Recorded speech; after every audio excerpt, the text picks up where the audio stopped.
You recently shared some interesting information about remittances flowing into Pakistan, and it really piqued our curiosity, Yeah, those numbers were quite something. weren't they? So our goal with this dip dive is to really understand why these latest figures aren't just numbers, but really significant development. Okay. We're looking at an article from the Express Tribune dated April 18th, 2025. It's covering an announcement from the State Bank of Pakistan. That's Pakistan's central bank, by the way. Exactly. And what really jumps out from that article is the headline: Pakistan's remittances reach all-time high of $4.1B in March 2025. An all-time high. Yeah, when you see all-time highs, it definitely makes you stop and wonder, what's driving that? Absolutely. And just for clarity for everyone listening, remittances in this context are basically funds that Pakistani workers living abroad send back home to their families here in Pakistan. It's a crucial source of foreign currency for the country. Super crucial. So over the next few minutes, we're going to unpack that record $4.1 billion figure. We want to look at the raw numbers just to grasp the scale, explore the reasons behind this impressive surge, pinpoint where the bulk of this money is coming from, and ultimately sort of connect the dots to understand what it all signifies for Pakistan's economy and, the everyday lives of its people. Right.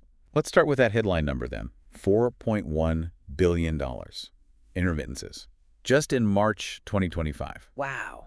That's not just a small increase. It's the highest amount of money Pakistan has ever received in a single month through this channel, ever. A record, plain and simple. And to really appreciate how big this is, the article gives some important comparisons. Yeah, it does. It highlights a massive 37% jump compared to the same month last year. So we're talking $4.1 billion this March versus $2.95 billion in March 2024. That's a huge difference year on year, almost $1.2 billion more. It really is. And the momentum seems to be building too. If you look at the month-on-month change just from February 2025 to March 2025, there's nearly a 30% increase. 30% in 1 month. Yep.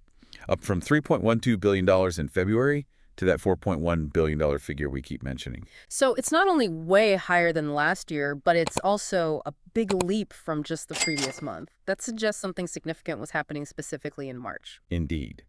And if we zoom out a bit, look at the fiscal year so far. So that's July 2024 to March 2025. Okay.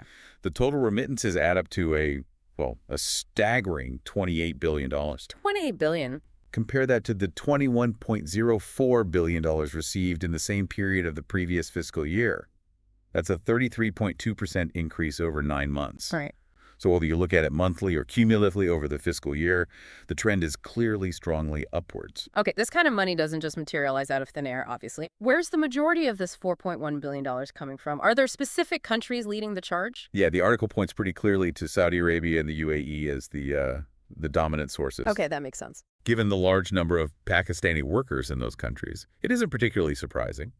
They've historically been major contributors, and that trend seems to be holding strong. That definitely aligns with what we generally know about Pakistani labor migration patterns. After Saudi and the UAE, who are the next big players? According to the report, the United Kingdom and the United States follow as the next most substantial sources. UK and US. Right. Again, these are countries with significant Pakistani diaspora populations. So it's largely concentrated in a few key regions where lots of Pakistani expats live and work. Pretty much. Were there contributions from elsewhere, too? Yes. The article does mention that remittances from other Gulf countries and various European nations also played a part in this overall increase. Okay. Their individual contributions were smaller compared to those top 4, but it suggests it's a somewhat widespread trend, even if heavily weighted towards those primary destinations. Got it. Okay, so we have this record amount. We know roughly where it's coming from. Now for the million-dollar question, or rather the $4 billion question. What's fueling this? Why this massive surge now? Well, the State Bank of Pakistan itself offered several explanations. One key factor they highlight is the increased use of formal banking channels. Ah, okay. Formal channels. Yeah, suggesting more people are choosing official routes, banks, regulated money transfer services instead of, informal methods. That's an interesting shift. What might be driving that? Just convenience, or is there more to it? It's likely several things. The SBP also mentions seasonal factors, specifically the impact of Ramadan-related giving. Ah, Ramadan. That makes sense. Yeah, during the holy month, it's pretty common for overseas workers to send more money home for charity, zakat, fitra, and just supporting families during that important time. Right, right. Religious holidays often see a spike in transfers like this, people wanting to support loved ones back home. What else did the central bank point to? Another big one they raise is the stability of the exchange rate. Okay, exchange rate stability. How does that help? Well, when the Pakistani rupee's exchange rate is relatively stable against, say, the dollar or the dirham, it gives people sending money more predictability. I see. They're more confident about the actual value their families will receive, and that encourages them to use those formal, trackable channels. Right. If the rate's bouncing all over the place, it creates uncertainty. It might push people towards alternative methods they think offer better rates, even if they're less transparent. Exactly. And furthermore, the SBP noted improvements in the performance and accessibility of digital and formal banking channels. Meaning like online banking apps. Probably. Yeah. Advancements in online banking, mobile payment apps, just the overall efficiency of the formal financial system, making it easier, faster, more convenient to send money internationally. So tech is playing a role, making it simpler than maybe it used to be to send money officially. Precisely. And related to that, the central bank also highlighted the impact of increased awareness campaigns. Campaigns. Promoting what exactly? Promoting the benefits and the security of using formal remittance channels, educating people on the risks of informal methods, hawala hundi, and the advantages of regulated services. That makes sense. Actively telling people about the safe, official options could definitely nudge behavior. Did they mention anything about tackling those informal networks directly? Yes, they did.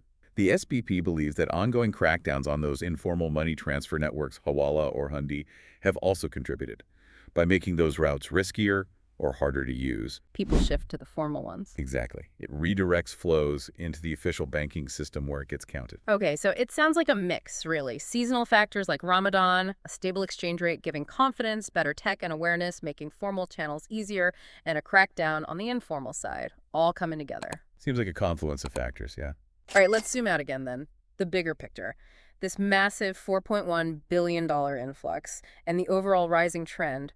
What does this actually mean for Pakistan's economy? Why should we care about these numbers?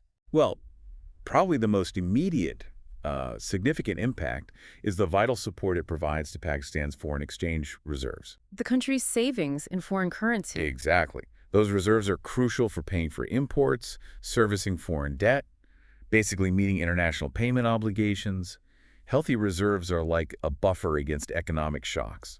And the article specifically mentioned increased liquidity for importers. How do remittances help there? Certainly. When there's more foreign currency available within the country, it just makes it easier for Pakistani businesses to get the dollars or euros they need to pay for imported goods and services. Like raw materials or machinery. Right. Essential goods, raw materials for industry, other key imports. It helps keep supply chains moving, potentially preventing disruptions. The SBP governor also projected, according to the article, that reserves would top $14 billion by June. That sounds pretty positive. It is definitely a welcome development. It provides a greater sense of stability, reduces worries about meeting those international financial obligations. And speaking of obligations, the governor also touched on Pakistan's foreign debt for fiscal year 25. It's significant, $26 billion. $26 billion. Wow. But the government anticipates that around $16 billion of that will be either rolled over, meaning the deadline gets pushed back, or refinanced, basically taking out new loans to pay off old ones. Okay, so they're hoping to postpone or restructure a big chunk of it. How do the higher remittances fit in? Well, by boosting the foreign exchange reserves, these remittances give creditors, and the government itself, more confidence that Pakistan can manage the remaining debt. If that $16 billion is rolled over or refinanced, Then the pressure is less. right, the net repayment pressure drops to around $10 billion. Still substantial, but a stronger reserve position makes that look much more manageable. So it provides some much-needed breathing room on the debt front. What about overall economic growth? Did the article mention that? Yes, the SBP governor indicated there are early signs of economic recovery, which is good news. But I sense a but. Well, the overall GDP growth projection for this fiscal year has actually been revised downwards to around 3%, Down from what? from an earlier estimate of over 4.2%. And the main reason cited is a weaker than expected agricultural season. Ah, so remittances are a bright spot, but other sectors are facing headwinds. It's never simple, is it? It really isn't. It highlights the importance of a diversified economy. And, beyond these big macro numbers, It's crucial to remember the direct impact these remittances have on countless households. Absolutely. This isn't just about government balance sheets. This money flows directly to families. How does it typically get used? What difference does it make on the ground? The article highlights, and it's generally understood, that these inflows are often a lifeline. They help cover essential living expenses, food, utilities, Healthcare, education. definitely, accessing healthcare, affording education for children, contributing towards housing costs. For many families, these remittances are the primary source of income, a vital safety net. It really brings home the human side of these big financial flows. They're not just abstract indicators, they represent real support for people's lives. Precisely. And zooming back out to the broader economy again, these remittances play a huge role in mitigating external financing gaps. They help ease the trade and current account deficits Pakistan often faces. How so? Well, when more foreign currency comes in through remittances, it helps offset the currency going out to pay for imports and other international transactions. It helps balance the books, essentially. Makes sense. The article even hinted at a potential positive impact on the Pakistani rupee's value. Could inflows this big actually strengthen the currency? In theory, yes. A sustained significant inflow of foreign currency increases the supply of dollars, euros, etc., relative to the demand for them, which can increase demand for the local currency, the rupee. So it could appreciate. It could, potentially leading to an appreciation, but, and it's a big but, the actual exchange rate is super complex. It's influenced by tons of other things, market sentiment, government policies, global economic trends. Okay. So while it's a potential positive pressure, it's definitely not the only factor determining the rupee's value. It's all interconnected. Now, the article also looped back to something the SBP governor said back in January 2025. He apparently stated that Pakistan's macroeconomic targets were on track, debt levels and balance of payments were under control. Why bring that up now? Referencing that earlier statement gives important context, I think. It suggests this record remittance figure in March isn't just a random blip. Okay. It reinforces the idea that it's maybe part of a broader positive trend, that the country was perhaps already seeing some progress towards its goals, and this surge in remittances just adds more fuel to that positive narrative. I see. So it builds on previous positive signal. Kind of paints a more consistent picture of improvement, yeah. Okay, so to kind of wrap this section up, this record high of $4.1 billion in remittances in March 2025 is, well, it's clearly a really significant and welcome boost for Pakistan's economy. No doubt about it. It's providing crucial support for foreign reserves, easing pressure on imports and debt, and directly helping countless families. Sounds like a very important piece of good news for Pakistan's economic outlook. That's a very fair summary. This surge, driven by that mix of factors we discussed, seasonal, structural, policy-related, really underscores the massive role that overseas Pakistanis and their contributions play. It really does. This whole deep dive into Pakistan's record remittances gives us a lot to chew on. It really makes you wonder, doesn't it? How might a sustained increase like this shape Pakistan's longer-term economic stability and development? That's the key question, isn't it? Sustainability. And what else could be done? Are there further strategies to encourage these vital inflows, but also, crucially, to maximize their positive impact, to channel them effectively for growth and prosperity? Those are critical questions looking ahead, because while this record inflow is undeniably positive right now, offering much-needed support, ongoing monitoring of why it's happening, and really thoughtful strategic planning are going to be essential. To make the most of it. Exactly. Yeah. To ensure Pakistan can fully leverage the potential long-term benefits and build a more resilient, more prosperous economy down the road. It's a positive development, but the work continues.